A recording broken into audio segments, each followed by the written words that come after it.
Good morning from our farm in Central Portugal, and welcome to another episode of our Portugal Farm Life. Now today we're going to be doing an olive harvest. What I really wanted to do on a day like today, because we've got this absolutely stunning weather, is try and tackle some of the grass that's been growing ever since we've had these amazing rains in autumn.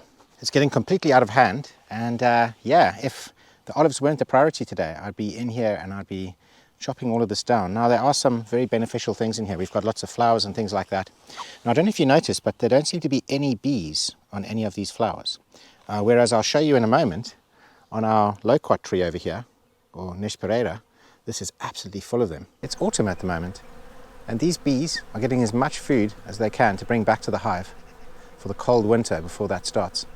A tree like this is a real gold mine to these bees, and so you can see it's absolutely teeming with life.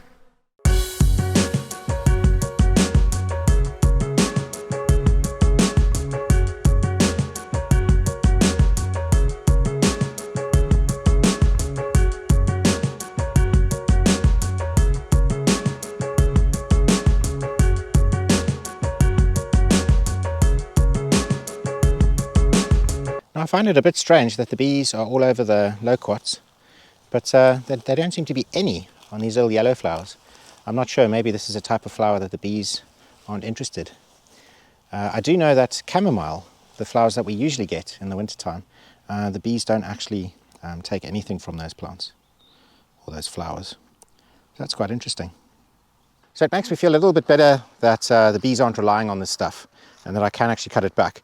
You know, if I don't cut this back now, it's going to get so out of hand that it's going to be a massive job. So it's much better for me to just keep the farm as neat and tidy as possible. Now, obviously today I'm not going to be able to start that. We've got our olive harvest starting. So I need to go over to Joaquim and just find out exactly when that's happening. If it is actually happening today, which I assume it is because it's such a beautiful day today. And yeah, let's get this day started. This is actually the second part of a two-part episode. So if you haven't checked out part one, I'm going to put a link up on the screen and go and check it out before you watch this. All right, so our neighbour Joaquim, he's in the background here. He's arriving, and it looks like we're about to start the olives. It's 2 p.m. and we have a couple of hours until sundown. Hola, Joaquim. Get away.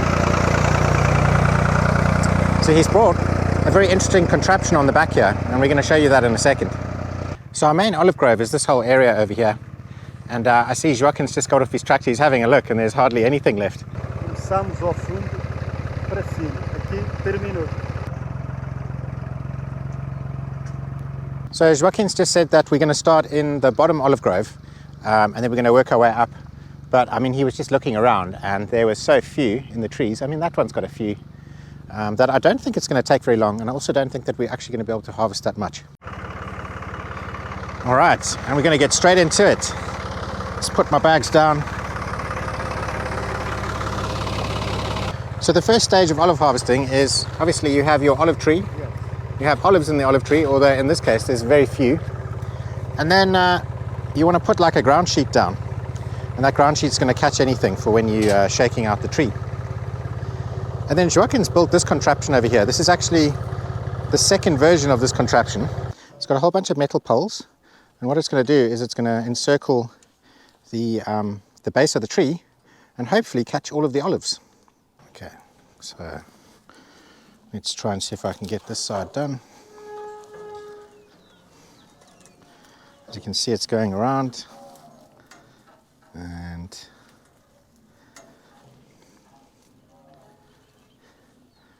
then these two sides get tied together.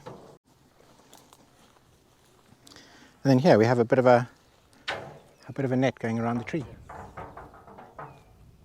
So here we go, we've totally encircled the tree, and then that's where the bucket is, and hopefully all the olives are going to fall in there. Now I say all the olives, at the moment on this tree there's only a couple in here, so I think this is more proof of concept than anything else. But when we move on to this tree, there's a few more up in those branches. So this is one of Joaquim's Ford tractors, and what he's doing here is he's attaching this transformer box onto the battery of the tractor. And then this transformer box powers this thing here, which is called a varejador, which is basically a shaker, an olive tree shaker. So it's powered straight from the battery, and you can see it's got these little fingers. Now those go into the branches and they shake the olives right out of the tree.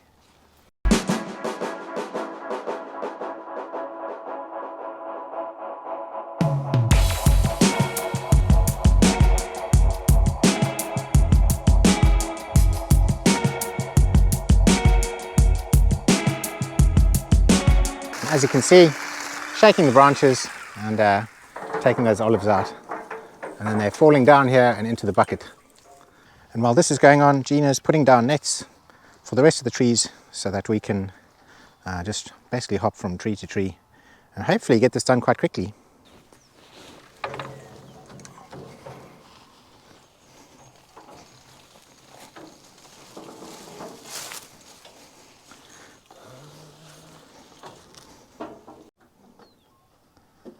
So that one was a little bit uneventful, but now we're going to move on to the next tree.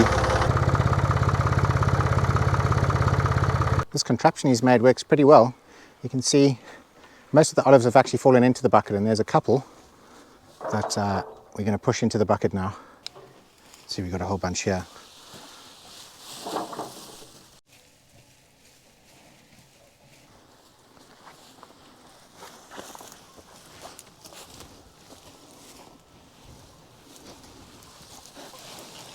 Now this is our third olive harvest since we moved into this farm, and it's actually one of the worst harvests that we've had since we've been here. Now the reason for that is because last year we had a bumper crop. In fact, this area in Central Portugal had a massive olive harvest, and what generally happens after that is you have 1 or 2 years of not so great harvests.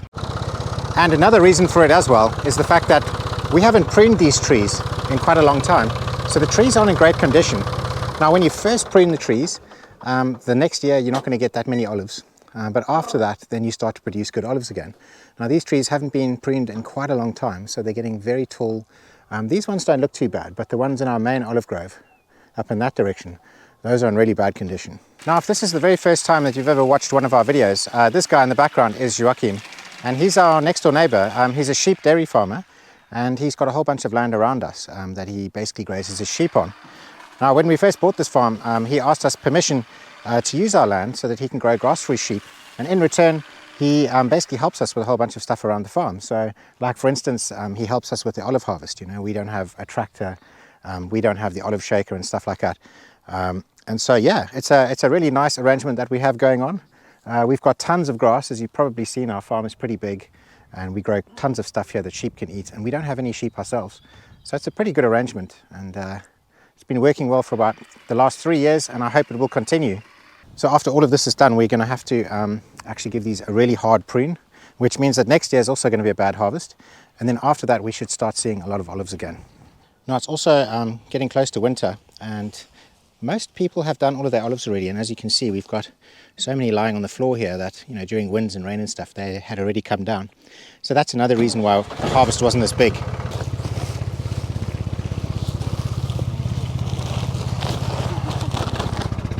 Oh geez.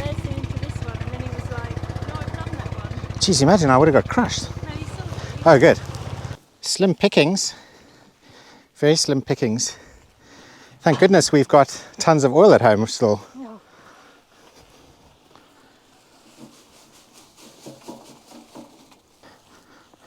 Yes.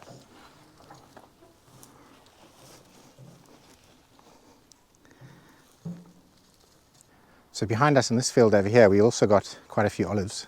In comparison to the ones that we've just done, I can actually see there's a whole bunch in there, and in this one, and in this one. So maybe it's not going to be as bad as I think.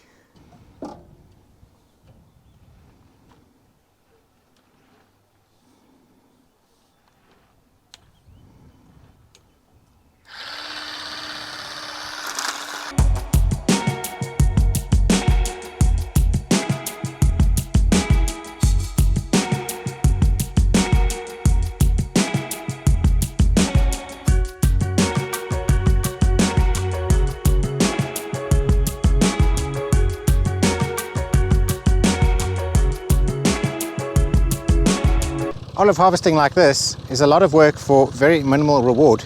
The price of olive oil in Portugal is very low.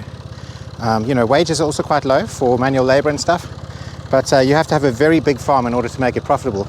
Obviously, we've got 3.5 hectares, we've got about 100 olive trees, and it's never going to be profitable to hire people to help you with these things. We've been here now for 45 minutes and we've done 3 trees, and we only have a tiny bit of olives to show for it. Joaquim's he's just going all the way around. We're going to go into this field over here now and start in that corner. So I'm just going to clear up these nets and go and join him. As you can see in the nets, there's hardly anything. Look at that. Normally, these nets would be absolutely covered and you'd need 2 people to hold up one of the, well, you know, one of these sheets and empty it into the bucket. So a big difference this year. And that's what came out of this one tree, unfortunately. As you can see, there's a lot more actually all over the ground. So we're probably just a little bit late. But yeah, this is abysmal. This isn't even going to cover the amount of petrol that Joaquim's currently using to keep that tractor going, I don't think. Yeah, it's actually shocking how few there are this year. I mean, last year we were completely spoilt. The biggest harvest ever. I actually can't remember the exact figure. I'm going to have to look through that last video. I'm going to put a link up to that video on the screen so you guys can have a look for yourselves actually. But yeah, big difference. It just shows you how things change year on year. I mean, look at this farm. Look how green it is now. And only a few weeks ago it was dry and dusty. So, you know, that's what that's what farming is all about, you know. You have famine, you have feast, you have all the different seasons, and you really get to experience them a lot more than when you are living in like an apartment or a house in some neighborhood somewhere, detached from what's going on around you, detached from the food chain, detached from where your groceries come from. So it's been an amazing experience to be here and for this to be like our 3rd year and to do all sorts of different harvests, grape harvests, olive harvests and stuff like that. I feel blessed. So on a normal harvest we will have, Joaquim will come here with Costa, which is one of our neighbors, and his wife Fernanda. But because there's so few today, the 3 of us can handle it. But because there's only 3 of us, it's quite difficult for me to film and at the same time help properly.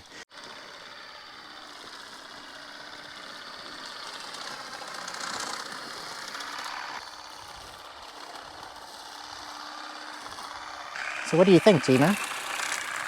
I think there's very few olives on the trees, Yeah. and it's a lot of work for very few olives. Yeah, I was just saying that to the camera earlier. But it's 3 o'clock now. I think the sun goes down in about 2.5 hours. You know, at about 5, 5:30. Yeah. And so I'm not sure if we're going to be able to finish all of this today. Well, not sure. We're definitely not. No. I think we might only be able to do like up to just past the camper van. So we've managed to do around 6 trees. We've done this one, which is a tiny one. And then we've done 6 across here. Actually, I think that's 7. And it's almost 3. So in about an hour. Not too bad. Normally when there's like really full trees, it used to take ages per tree. And I think the entire process took us about 3 or 4 days. But I think this will be a lot quicker.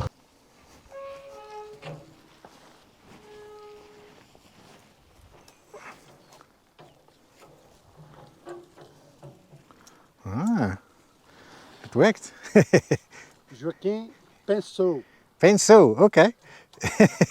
fabricou, Fabrico. Yeah, it's like an inventor. So, inventou, inventor. invent. Sim.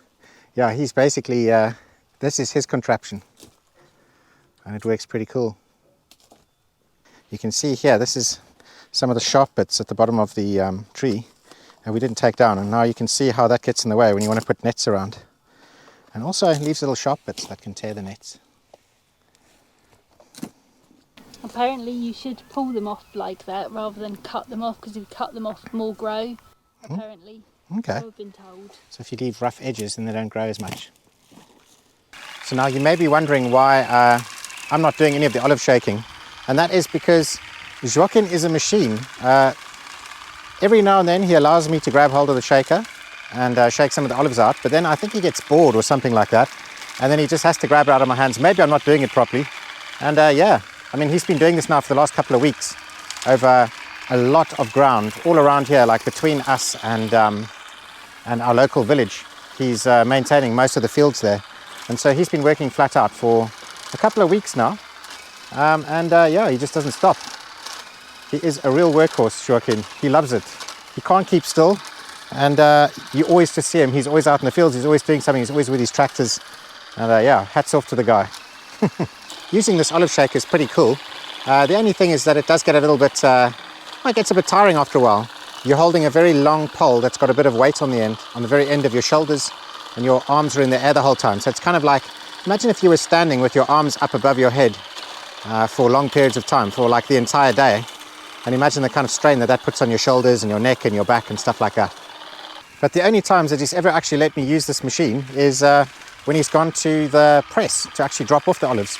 So in the last couple of years we were using his pickup truck, and his pickup truck, I mean there were so many olives that we were filling up his pickup truck numerous times, and then he would take that off to the press. It would take a couple of hours, and while he was gone then I'd get a chance to use the press. Sorry, not the press, the shaker.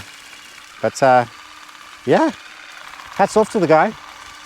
He can do this all day long, non-stop. It's got some proper farmer strength going on. Gina's trying to rescue some off the ground, so it's not that abysmal this year. But as you can see, this one's actually got quite a few. This is probably the best tree so far in terms of olives that have come off. So that's not too bad. So this year we've decided that we've got so much oil that we don't actually need this oil. Obviously, you know, Joaquim helps us. There's fuel that goes into his tractor. He's using equipment that can break down and, you know, cost money to fix. And it's also his time and stuff that he's taking away from his farm. And so we're going to be giving all the olives this year to Joaquim. Now, obviously, there's not that many olives this year, but he does also benefit from the grass in our fields and everything like that. So if you are wondering, you know, there is like a symbiotic thing going on here. Yeah. And, you know, even on years where we haven't given him all of the oil, we do obviously share the oil with them. And we're both in a win-win situation. Definitely. So yeah, let's try and get as many of these olives as we can so that the harvest is good for him. Got my olive 101 picking tip. What's Gina's 101 picking tip? Wear elasticated waists. Elasticated waist. Oh yes, yeah, because there's lots of bending over. Well, if you wear jeans, it just cuts it off, but it's like by the end of the day, it's really painful. And practice your downward dog for about a week beforehand. Downward dog is yoga, right? Yeah. Yeah. Or your lunges. The lunges, okay. Yeah.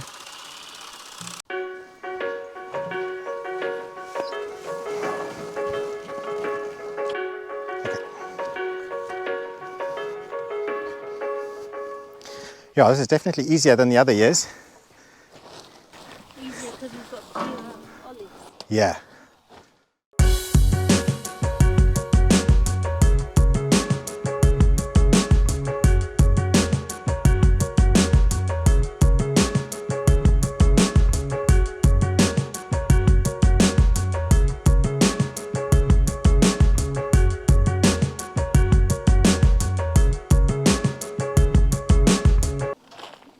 So we've done quite a few trees, 3:30 now, and so 1.5 hours in, and we've pretty much filled one of these tractor buckets. Well, not filled, about half filled one of these tractor buckets.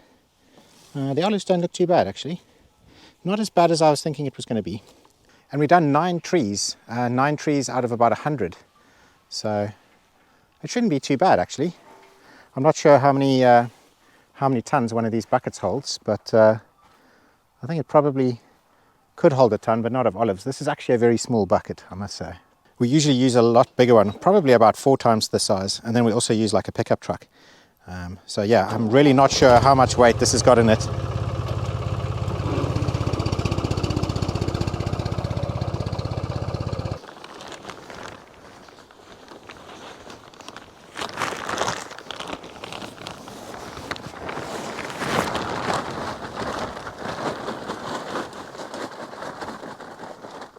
So today's Friday, which means that when we finish here, when it's sundown, I'm gonna have to make some dinner, edit this video, get it all ready so that it can be up on our Patreon page for Saturday, because we release on Patreon one day early. So if you want to be one of the select few that gets to watch our videos early, join us on Patreon. I'm going to put a link up on the screen, and we put a whole bunch of extra content on there, bonus stuff. We even do like Patreon exclusive mini vlogs and things, and it's a way that you can help support our channel and obviously help support our farms so that we can do little projects and stuff like that. Obviously you don't have to do that, that's only if you want to. We also put some free content on Instagram and Facebook and stuff like that. But yeah, if you can join us on Patreon, we'd really appreciate it. That's absolutely awesome. And yeah, we hope to see you there soon. But what that also means is, I don't know, it's like 2 hours until sunset, less than 2 hours until sunset, and we've only done 9 trees. So we're definitely not going to be finishing today. But we're going to do what we can. We're going to do what we can. That's all you can do. So a couple of days ago, Joaquim was telling me that this thing actually swung and hit him in the face. He had a different contraption where he had like a metal hook. It was on one of these pieces, and his neighbour Costa was holding the other side, and obviously this is a bungee cord, and it got basically tensioned to the very end and then swung back and hit him right in the mouth. So I think he's taken that metal hook off now, and we've all got a lot more respect for these bungee cords. Joaquim's done a pretty good job with this little contraption he's invented. What do you guys think of it at home? I mean, it covers the base of the tree. Most of the olives fall in. Obviously, when trees are really big like this and they haven't been pruned in a while, then some are going to land on the net.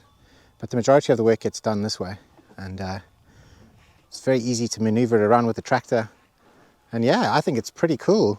Now bear in mind that we only have about 100 olive trees. You do get these commercial versions that have like a machine that actually grabs around the trunk of the tree, opens up a net like that, and actually shakes the whole base of the tree. But something like that is going to cost thousands, tens of thousands, if not hundreds of thousands. I mean, that's proper commercial agriculture type machinery. So, you know, for small scale stuff like this, it would never pay for itself to buy something like that. But something like this works pretty well. So these last couple of trees, as you can see, are full of olives. So the harvest isn't as bad as I thought, which is pretty good news. Joaquim, now brinque service. Now brinque service. The man. Yes. The man. So we are finished. It's all finished for the day. And Joaquim's got to do his sheep and stuff like that now. And we'll see him tomorrow. Muito obrigado, Joaquim. Muito obrigado. Muito obrigado. Ciao.